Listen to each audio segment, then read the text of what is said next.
წლების განმავლობაში მუშაობდი შეკრებების და მანიფესტაციის უფლებებთან, გამოხატვის თავისუფლებასთან დაკავშირებით, უამრავი სარჩელი წამიღია საკონსტიტუციო სასამართლოში, უამრავი ადამიანის წარმომადგენელი ყოფილ ვარ, ვის სიტყვის და გამოხატვის თავისუფლებასაც ზღუდავდნენ და დღეს მე აღმოჩნდი ამ ადამიანების მდგომარეობაში. ძალიან საპატიოა იგივე მდგომარეობაში ყოფნა როგორც ეს ადამიანები არიან, იმიტომ რომ ჩვენ ყველა ერთად ვიქნებით სასამართლოში იმ ხარეს რომლებიცაც ადვოკატები წარმოადგენენ თუ იმ ხარეს იმ ადგილას სადაც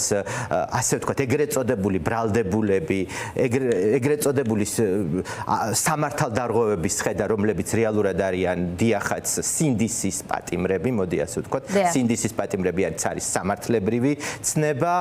ჩვენ ვიცით რომ საერთოდ Amnesty International კონკრეტულ ადამიანებს სწორედ ანიჭებს სინდისის პატიმრის სტატუსს ასევე ევროპის საბჭოს რეზოლუციები არსებობს პოლიტიკურ პატიმრებთან დაკავშირებით და რეალურად ეს ადამიანები იბრძვიან იმისთვის რომ საქართველოს დაუბრუნდეს ევროპის გზა, საქართველოს იყოს დემოკრატიული და ადამიანებს Facebook-ზე გაკეთებული პოსტის გამო არ აკავებდნენ და მით უმეტეს იმ ბრალდების გამო რაც ჩემს სამართალდარღვევის ოკში წერია და რაც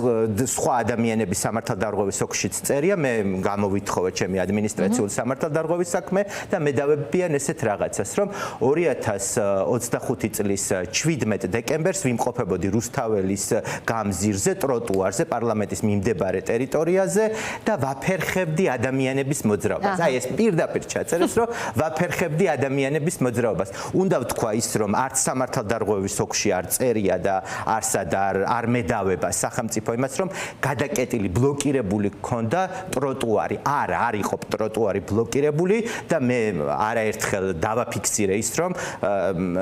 ნებისმიერ ადამიანს უცხო ადამიანს რომელიც აქციაში აღებულობდა მონაწილეობას იქნებოდნენ ისინი საქართველოს მოქალაქეებით უცხოელები შეეძლო თავისუფლად გადაადგილება ჩემი გვერდის ავლა მარჯვენა მხრიდან მარცხენა მხრიდან მე არავის არ ვაფერხებდი რეალურად ამ სამართალდარღვევათა ოქმით სახელმწიფო მედავება იმას რომ მე ვიმყოფებოდი ტროტუარზე ვიმყოფებოდი საპროტესტო აქციაზე ვიმყოფებოდი ტროტუარზე მე სახელმწიფო მედავება და პატიმრობით მემუქრება იმის გამო რომ გამოხატავდი პროტესტს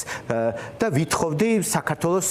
ევროპულ კურსზე საქართველოს დაბრუნებას და ვითხოვდი ბუნებრივია იმ მოთხოვნებს უერთდებოდი რაზეც ეს საპროტესტო აქცია იმართებოდა მათ შორის პოლიტპატიმრების გათავისუფლებას ანუ ჩემი მშვიდობიანი გამოხატვის თავისუფლებისთვის ანუ მშვიდობიანი იყო იმიტომ რომ მე არავიზი არ ვძალადობდი მიწერენ იმას რომ მე ვიდექი ტროტუარზე და ვაფერხებდი მოძრაობას ოღონდ იმავდროულად იმას არ წერე რომ მე გზა გადავკეტე სხვებთან ერთად ცალკე ანუ წარმოუდგენელი ახლა ერთმა ადამიანმა გზა გადაკეტოს უბრალოდ არ ვიცი შეიძლება მე ზედმეტი დრო ეხარჯებოდა ადამიანს რომ ჩემ გვერდით გაევლო თუ არ ვიცი მე ჩემი აი წარმოუდგენელ აბსურდამდე მივედით სამართლებრივი თვალსაზრისით ხომ ფაქტობრივად კონსტიტუციის მეორე თავი გადაგვახიეს თავზე ასე გამოდის ხო ანუ აწეს დგომის ეს სხვა არაფერია მართლა ანუ ყოველთვის ამბობენ იმას რომ არასწორად საუბრობთ ტროტუარზე დგომის გამო არ გვიჭერენ ეს რეალურად მართლა დგომის გამო რომ იქ ვიყავით ტროტუარზე ვიდექით იქ ვიყავით და ჩვენს აზრს გამოვხატავდით რეალურად ამას გვეუბნება ეს ადმინისტრაციული სამართალდარღვევის ოქმი და რაც თავარია ეს მუხლი ითვალისწინებს უალტერნატივოდ პატიმრობას 15 დღემდე ადმინისტრაციული პატიმრობა ალტერნატივის სახით არ აქვს მაგალითად ჯარიმა ანუ მშვიდობიანი ანუ აუცილებლად ციხე-გერდით უბრალოდ რამდენი დღით ეს უნდა გავიგოთ თუ ბრალდებულად გამოგაცხადეს არის ეს ერთი ასეთი ჩანაწერი რომ მოსამართლეს აქვს უფლება კეთილინება გამოიჩინოს და გაფრთხილება ნუ ზეპირი შენიშვნა თუმცა ეს აბსოლუტურად მოსამართლეზეა დამოკიდებული და არაფერი არ ავალდებულებს მას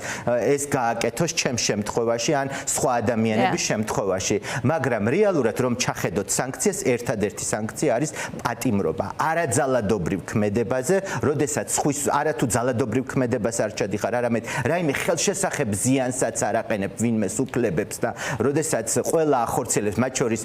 საპროტესტო აქციის მონაწილეები გამოხატავენ პროტესტს გადაადგილების სურვილი მოქალაქეები გადაადგილდებიან ტროტუარზე ასეთ პირობებში სახელმწიფო გვედავება ჩვენ რომ ვიდექით ტროტუარზე და რა ვიცი მე სად გაზომეს ის რომ რაღაცა უფრო სწრაფი ნაბიჯებით სურდა ციარული და ჩემ იქ დგომამ ვთქვათ მოძრაობა შეანელებინა მოქალაქეებს ანუ ამის გამო უნდა ჩავჯდე მე 15 დღით ციხეში რომ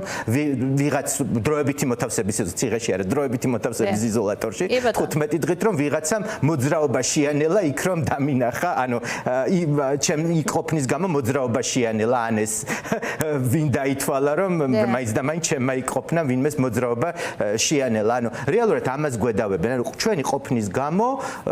გვემუქრება პატიმრობა და აქ კიდევ არის ერთი მნიშვნელოვანი რაღაც ჩვენ არ იმ 17 დეკემბრის აქციის მონაწილეებს ის ფორმალური წესი რაც კანონშია გათვალისწინებული არ ყოფილა დარღვეული იმიტომ რომ სამი გაფრთხილება არსებობდა კანონი ამბობს იმას რომ 5 დღით ადრე უნდა იქნეს შეტანილი გაფრთხილება შინაგან საქმეთა სამინისტროში და სამი ასეთი გაფრთხილება არსებობდა მიშა ზაქარეიშვილის, კახა წიქარიშვილის და ტატო ქელბაქიანის მიერ იყო შეტანილი 5 დღით ადრე გაფრთხილება რომ 17 დეკემბერს რუსთაველის გამზირზე ტროტუარზე იმართებოდა საპროტესტო აქცია და სხვათა შორის მიშა ზაქარეიშვილის საქმეში თქვა რომ კი ეს გაფრთხილება არსებობს ანუ ეს ფაქტი ფორმალური ნაწილი იყო დადასტურებულია სასამართლო პროცესზე დადასტურებულია სასამართლო პროცესზე რომ ეს ფორმალური წესი რაც არის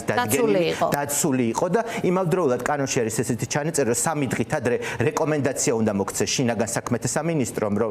იქ სხვა ღონისძიება იმართება და იქნება ადგილი შეცვალო ანუ ესეთი მოთხოვნა შეიძლება ეს პროცედურაც არ ყოფილა გაფრთხილების შეტანილი და 3 დღის ვადაში და